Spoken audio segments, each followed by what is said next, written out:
Topic है structure of earth, पृथ्वी की संरचना, यानी पृथ्वी का आकृति जो हम लोग ऊपर से देखते हैं, लेकिन हम लोग गहराई तक नहीं देख सकते, क्योंकि अगर हम एक नल के लिए या भूजल की प्राप्ति के लिए कोई पाइप भी गाड़ते हैं तो वो ज़्यादा से ज़्यादा 100 मीटर, 100 से 200 मीटर तक हो सकता है मैक्सिमम। उसके बाद की संरचना का हमको ज्ञान नहीं हो सकता जब तक कि हम लोग इस स्ट्रक्चर को अच्छे से नहीं समझें। तो कहता है कि पृथ्वी की संरचना में पृथ्वी 3 तरह के लेयर से घिरी हुई है। 3 तरह की लेयर को, जो अपर लेयर है उसको सिलिका कहते हैं। सिलिका इसके रासायनिक स्ट्रक्चर के आधार पर इसका नाम पड़ा। सिलिका मतलब SI फॉर सिलिका और Al फॉर एल्यूमिनियम, यानी इसमें सिलिकन और एल्यूमिनियम की मात्रा सर्वाधिक होती है, इसलिए इसका नाम पड़ा सिलिका। Yes sir.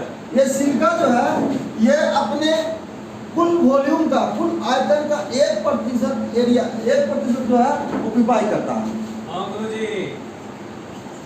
अगला देखिए चलवा, आपको अगला जो है उसका नाम है मेंटल। अगला जो इसके बाद वाला यानी अपर लेयर के बाद वाला जो मिडिल लेयर है, जो मध्यवर्ती परत है, उसका नाम है मेंटल। इसको हिंदी इंग्लिश दोनों में मेंटल ही कहते हैं। जी सर। मेंटल में आपको इसकी जो वॉल्यूम है ये 84% है। इसकी वॉल्यूम कितनी है? पूरे, हाँ, पूरे आयतन का 84% ये ऑक्यूपाई करता है। कहता है सिलिका में, सिलिका को केमिकल फाउंडेशन के आधार पर यानी रासायनिक संरचना के आधार पर इसको कहेंगे सीमा। क्या कहेंगे? सीमा। SI for silica, M for magnesium, यानी वही सिलिका में, मेंटल में दो तत्वों की प्रधानता होती है, एक सिलिकन और दूसरा मैग्नीशियम, इसीलिए इसका नाम सीमा पड़ा, है ना? ये सीमा, वो सीमा जो आपके मिजाज में ना घुसता हो, है ना? ये सीमा वो सीमा है। जी सर। ये वो सीमा है जो सीमा आपके मिजाज में नहीं लगता।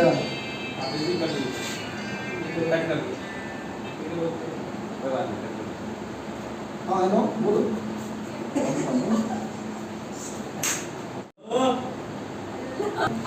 चलिए हम लोग अर्थ के दूसरे परत के बारे में पढ़ रहे थे। दूसरे परत को मेंटल कहते हैं। दूसरे परत को क्या कहते हैं? मेंटल। मेंटल का दूसरा नाम सीमा है। सीमा इसका नाम पड़ा और रासायनिक संरचना का नाम SI for silica, Ma for magnesium, इसीलिए इसका नाम पड़ा सीमा। यानी इसको दूसरे शब्दों में हम लोग केमिकल फाउंडेशन के आधार पर यानी केमिकल रासायनिक संरचना के आधार पर इसको क्या कहेंगे? सीमा। इसका नाम क्या है? मेंटल। मेंटल का जो आयतन है कुल आयतन का 84% है, जो NCERT में दिया हुआ। तीसरा परत जो है इसका नाम है निकेल। तीसरा परत का क्या नाम है? निकेल। निकेल को यानी नीफे, निकेल को नीफे कहेंगे, यानी इसको करोड़ कहेंगे। इंग्लिश में इसको क्या कहेंगे? करोड़ या कोर। करोड़ या कोर, इसकी जो रासायनिक संरचना इसमें निकेल और फेरस होता है। फेरस मतलब लोहा, जिसको हम लोग आम भाषा में बोलते हैं, इसीलिए इसका नाम पड़ा नीफे। नीफे का ही दूसरा नाम करोड़ है। ये आपको कुल वॉल्यूम का 15% ऑक्यूपाई करता है, यानी अर्थ के परत के कुल वॉल्यूम का 15% कोर ऑक्यूपाई करता है। आगे ये कहता पृथ्वी में प्रति 32 किलोमीटर की गहराई जाने पर तापमान 1 डिग्री सेल्सियस बढ़ता है। Yes sir. जैसे अब कहता पृथ्वी की त्रिज्या, इसका रेडियस है 6371 किलोमीटर, यानी पृथ्वी का रेडियस कितना है?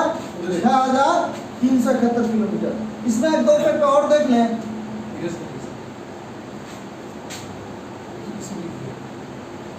एक दो फैक्ट इसको और थोड़ा बढ़िया से समझा कि ये 35 किलोमीटर तक है। ये कहाँ तक है? यानी पहला परत जो भूप्रपट्टी है इसको क्रस्ट कहेंगे, ये 0 से 35 किलोमीटर तक फैला हुआ है। क्रस्ट ये इसमें नहीं दिया हुआ है, 35 किलोमीटर तक। उसके बाद आपको मेंटल शुरू हो जाता है, जो आपको जिसको हम लोग सीमा भी कहेंगे, और कोर को नीफे कहेंगे। कोर को क्या कहेंगे या करोड़ को क्या कहेंगे? नीफे। नीफे फॉर निकेल एंड फेरस। अब आ जाइए चट्टान एवं खनिज। त्रिज्या 6371 किलोमीटर होती है पृथ्वी की कहता चट्टान। देखिए चट्टान क्या है, पृथ्वी का जो जिसको हम लोग सॉइल कहते हैं, वास्तव में ये चट्टान ही है। वास्तव में ये क्या है, चट्टान। चट्टान कहता है कि पहला चट्टान 3 प्रकार का था, आग्नेय चट्टान, इग्नेस रॉक। ये भी 2 प्रकार का होता है, इग्नेस रॉक को 2, इंट्रूसिव एंड एक्सट्रूसिव।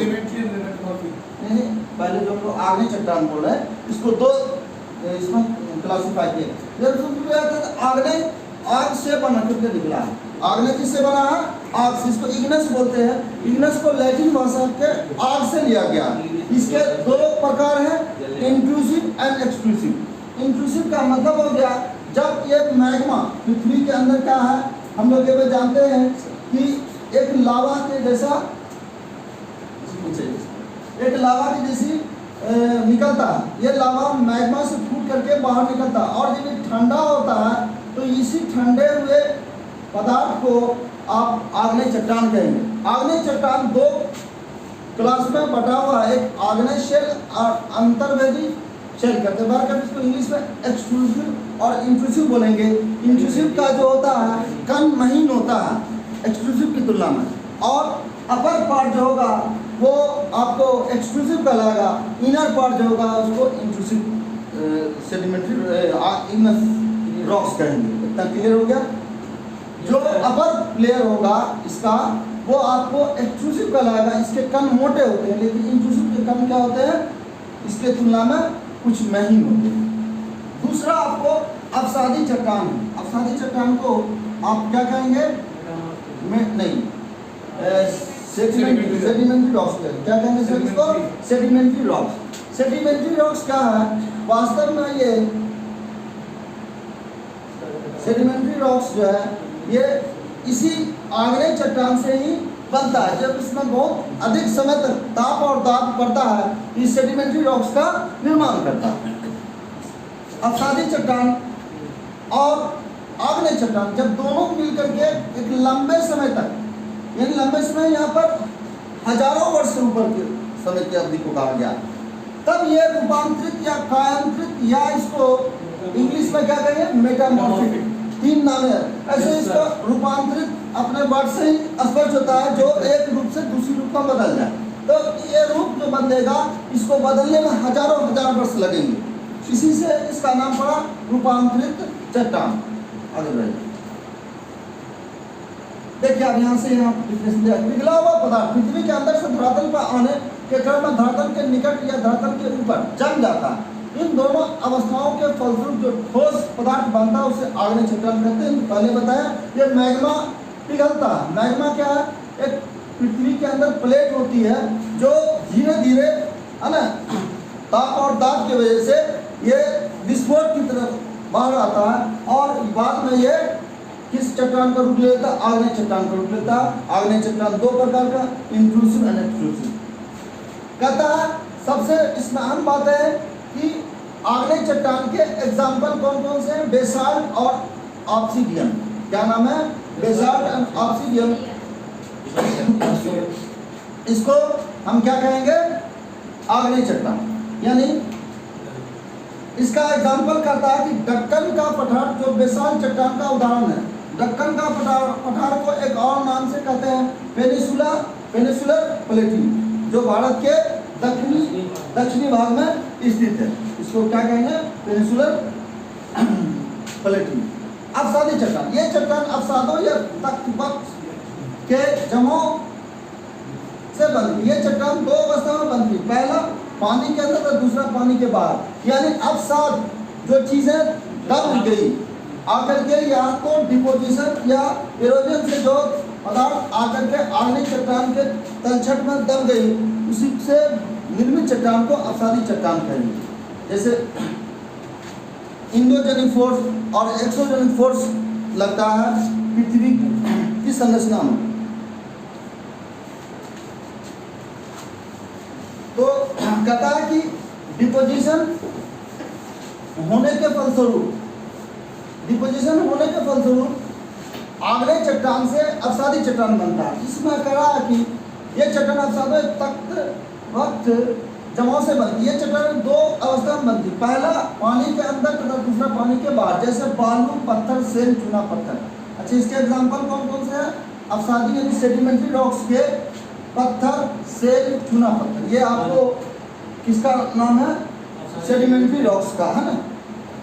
तीसरा आपको आया कायांतरित या रूपांतरित। एक ही चीज है, कायांतरित या रूपांतरित। इसको हम लोग क्या कहेंगे?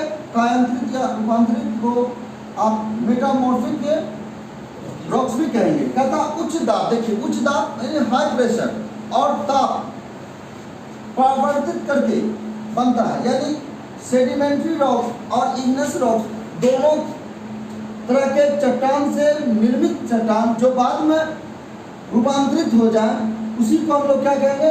Sedimentary rocks. कहता उदाहरण के लिए इसका सबसे अच्छा एग्जांपल है संगमरमर। संगमरमर क्या है? चूना पत्थर। ये काफी लंबे समय तक ताप और दाब के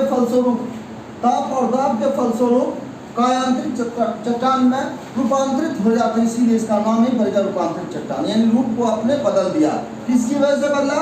उच्च दाब और ताप की वजह से, और इसको बनने में हजारों हजार वर्ष लगते हैं। कहता उदाहरण के लिए संगमरमर, चूना पत्थर आदि दबातार ताप पर संगमरमर बनता है। अब कुछ हम ऐतिहासिक मंदिर है, हिस्टोरिकल मॉन्यूमेंट्स है, जिसकी हम चर्चा करेंगे, जो चट्टान से बने। ताजमहल रूपांतरित चट्टान से बना हुआ है, एक पॉइंट याद रहेगा। ताजमहल जो बना हुआ है वह रूपांतरित चट्टान से बना हुआ है। घर में सिलबट्टा या चक्री अवसादी चट्टान है। सिलबट्टा क्या है? इस बात को क्या करते हैं? नहीं सर, अभी भी कुछ लोग जिनको स्वादिष्ट भोजन खाना होता है वो मिक्सी से ना इस्तेमाल करके इसी का खाते हैं, ऐसी बात नहीं है। हाँ हाँ, यानी ये हमको ट्रेडिशनल टेस्ट देता है। उदाहरण के लिए अगर हम लोग लकड़ी पे भोजन पकाएं और एलपीजी पर गैस पर खाना है तो उसके स्वाद में अंतर हो जाता है, तो सिलबट्टा उसी को यहाँ पर कहा गया।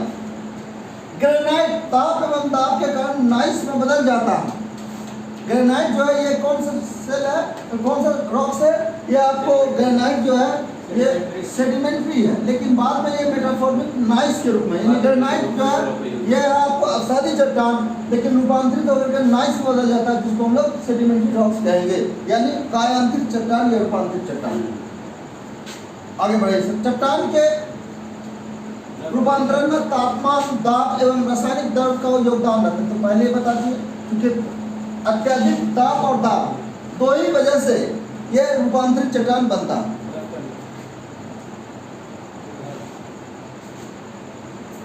जिस चट्टान में परत पाई जाती है वह अवसादी चट्टान कहलाती है। एक पॉइंट, परत होगा वो अवसादी होगा।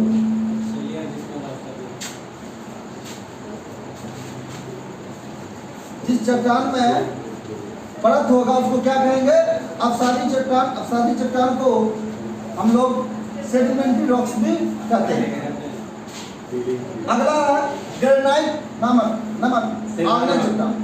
ग्रेनाइट क्या? आग्नेय चट्टान। संगमरमर रूपांतरित चट्टान, इसी से ताजमहल बना हुआ जो हमारे देश का ऐतिहासिक हिस्टोरिकल मॉन्यूमेंट्स है, ये आपको किससे बना हुआ है? रूपांतरित चट्टान में। साइनाइड आग्नेय चट्टान, बेसाल्ट, ये भी बेसाल्ट, साइनाइड आग्नेय चट्टान। जितने भी ऐतिहासिक मंजिलें बनी हुई है, ऐतिहासिक इमारतें बनी हुई है, वो किससे बनी हुई है? रूपांतरित चट्टान से। कहता आगरा का किला था, दिल्ली का लाल किला बलुआ नामक अवसादी चट्टान का बना, लेकिन आगरा का किला और दिल्ली का लाल किला जो बलुआ अवसादी चट्टान से बना हुआ। चैप्टर 2 कंप्लीट हो गया। अब इसमें